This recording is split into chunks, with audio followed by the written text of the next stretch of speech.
ఎందుకయ్యా నా వెంట ఇటుపడ్డావు అంటే ఇవన్నీ నెరవేర్చాలి నీ ద్వారా. మళ్ళీ ఇంకా ఎందుకు వెంటబడుతున్నావు? నీ శత్రువులను నీ మీద వాలకుండా తరమటానికి నీ వెంటున్నాను నేను. నిన్ను పగబట్టు వారినందరినీ నిర్మూలన చేయడానికి నీకు తోడై ఉన్నా, నీ వెంటున్నాను నేను. దేవునికి మహిమ.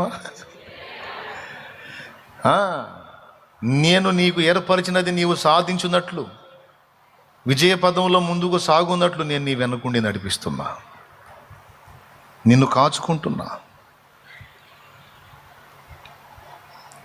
ఇవన్నీ నిజాలే, ఇవన్నీ అబద్ధాలు కదా, నిజాలు. మంచి మనస్సాక్షితో చెప్పండి, ఎంతమంది ఒప్పుకుంటారు నిజంగా నాకు దేవుడు అంతే తోడై ఉన్నాడు, ఇది నేను ఎరుగుదును అన్నోళ్ళు చేతులు ఎత్తండి. కన్నీళ్లతో కృతజ్ఞతలు చెప్పాలనిపించట్లేదా?